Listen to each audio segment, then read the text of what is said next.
Hello বন্ধুরা, তোমরা সবাই কেমন আছো? আশা করি সবাই ভালো আছো, সুস্থ আছো, আর আমিও ভালো আছি। তো আমার নতুন একটি ব্লগে তোমাদের সবাইকে স্বাগত আর অনেক অনেক ভালোবাসা। তো ভিডিওটি প্রথম থেকে শেষ অবধি দেখতে থাকো।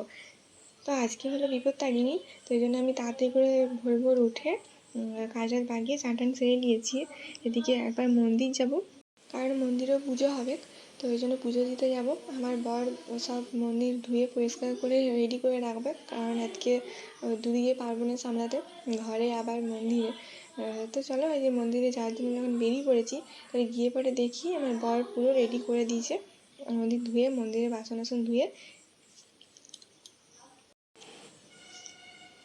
তাই আমি প্রসাদগুলো, আমার বর পুজো দিয়েছিলাম, লাড্ডু দিয়ে রেখেছিলো, ওগুলো আমি থালাতে বার করে পরে থালাতে সাজিয়ে রেখে দেবো, কারণ থালাতে রাখলে দেখতে ভালো লাগে, আর ওই প্লাস্টিকের ওই ইয়েটাতে, বক্সটাতে ভালো লাগে না দেখতে।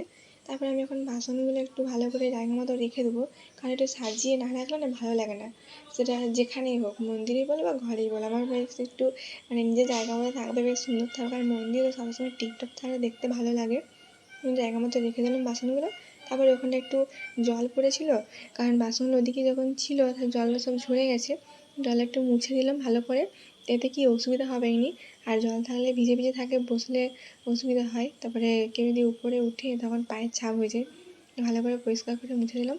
তা আমি এখন ধূপটা দিয়ে দেবো, ধূপ দিয়ে তারপরে এখন মালা করব। অনেকগুলো ফুল আছে আজকে।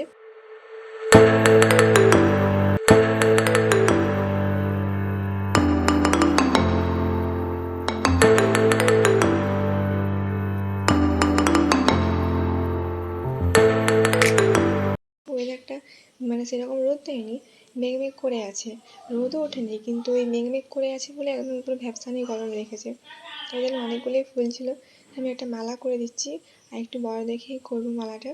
তো অনেকগুলো ফুল আছে, আর একটু গোপালের জন্য মালা করব, কারণ অনেকগুলো ফুল থাকলে মনে হয় কি কত ফুলে কি পুজো হবে, ওই জন্য একটা মনে হয় কি মালাটা করে দিয়ে তারপরে মানে রেডি রেডি সব করে দিয়ে তারপরে কি ঘর যাবো।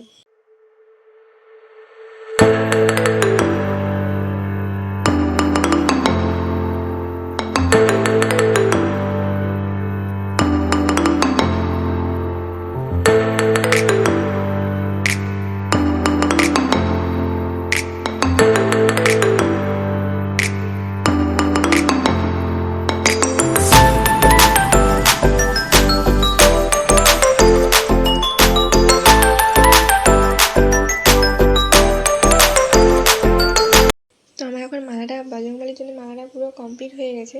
আর এদিকে আমি একটা গোপালের জন্য মালা করছি, ছোট্ট মতো সাদা ফুলগুলো দিয়ে পরে একটা গোপালের জন্য মালা করব। আর নীলকণ্ঠ ফুলও আছে। তো তারপরে এই মালা টালা করে দিয়ে আমি এখন বাড়ি যাব। বাড়ি গিয়ে আবার খাবার টাবার করতে হবে, কারণ আমার শাশুড়ি মা নাইনি, পুজো দিতে গেছে আমাদের এখানে ছিন্নমস্তা মন্দির আছে এখানে। কারণ আমি তো বিপত্তারিণী করেছি, তাহলে উপাস দিয়ে আছি।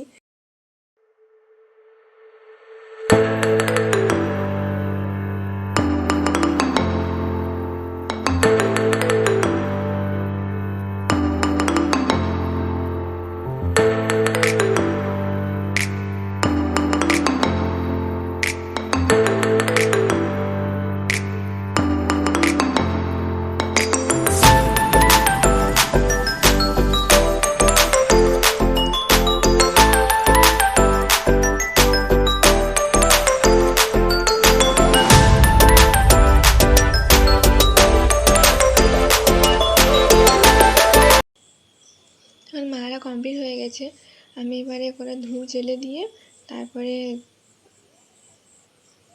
এই ধূপগুলো কটা জ্বেলে দিলাম। এখন বান্ধবী কখন আসবে কোনো ঠিক নাইনি, তো যখন আসবে তখন আমি আরেকবার আসবো, সব রেডি করে দিই। আর মন্দিরে যদি থাকি এখন, তাহলে এখন ঘরের খাবারটা করা হবে না, যেহেতু মা নাইনি, পুজো দিতে গেছে। আমি এখন ঘর চলে যাচ্ছি, কি করে পরে আবার আসবে, যখন বান্ধবী আসবে। ভাবলাম যে প্রদীপের সন্ধ্যাটা পাখি দিয়ে পরেই যাই, তো সব রেডি করা থাকবে, বান্ধবীকে এসে পরে খালি প্রদীপটা জ্বেলে দিলে আর পুজোটা করে দেবে। আমি বাকি পুরো সব কমপ্লিট করে রেখে দিয়েছি, সব বাগিয়ে আর করে রেখে দিয়েছি, তাহলে এসে অত লেট হবে না, তাড়াতাড়ি করে পুজোটা হয়ে যাবে। তারপরে যে ঘরে এসে বরকে মুড়ি দিলাম, দিয়ে পরে এদিকে খাবারটাও করতে হবে, কারণ মা তো পুজো দিয়ে আসবে, পুজো দিয়ে এসে পরে খাবার খাবে। আর আমিও সকাল থেকে না খেয়ে আছি, এখন বেশিক্ষণ না খেয়ে থাকতে পারি না, তাড়াতাড়ি করে মানে খিদে পেয়ে যায়, আর বেশিক্ষণ না খেয়ে থাকলে মাথা ঘুরিয়ে দেয়। তাহলে যে আগে সুজিটা করে নিই, তারপরে তখন আস্তে আস্তে লুচিগুলো হবে, কারণ লুচিটা করতে টাইম লাগবে। আমি আগে সুজিটাই করে নিচ্ছি। খাবার করতে করতে একটু গল্প করছিলাম। এই যে সুজিটা এখন একটু ভাজবো। আমার সুজিটা একদম সাদা সাদা ভালো লাগে না, একটু লাল লাল করে ভাজলে পরে ভালো লাগে। তারপরে কী হলো, সুজি করতে করতে হঠাৎ করে আবার ফোন করেছে, যেদিকে বান্ধবী চলে এসছে আমাকে আসতে। তারপরে আবার গ্যাসটা অফ করে পরে আবার এলাম, যে এসে পরে বাঁধা করি, টাকাটা পুরি বেঁধে দিল হাতে। টাকা বাঁধা হয়ে গেছে, এখন প্রসাদটা খাবো, তারপরে রান্নাঘরে চলে এসেছি। আর এই যে এসে পরে আগে আমি সুজিটা করে নিয়েছিলাম, সুজিটা করে একটু খেয়েছি। তারপরে এই যে আটাটা মেখে এখন লুচিগুলো করে নেবো। আর বেশি লুচি করিনি, কারণ নুন দিইনি তো, তাহলে আলো না, তাহলে সবাই তো খেতে পারবেই না, আমি আর মা খাবো। কিন্তু রুল ময়দার লুচি করলে আলানো মানে বুঝায় না। নুন দিইনি, কিন্তু বেশ ভালোই লাগছিলো, মনে হচ্ছিলো কি নুন দেওয়া আছে, আলানো বলে বুঝাইনি। তারপরে কতগুলো করেছিলাম, যে মা এসেছিলো করতে, আমি বললাম যে থাক, গ্যাসটা অফ করে দিচ্ছি, আর কটা বেশি তো হয়নি, আর কটা আছে ওগুলো বেলে করে আমি করে নিচ্ছি। দুজনকার মতো করেছিলাম, বেশি করিনি। ভাবলাম যে আলানো কেউ খেতে পারবে না, কিন্তু পরে খেয়ে দেখছিলাম যে ভালোই লাগছে খেতে, মানে মনেই হয়নি যে নুন দিইনি বলে।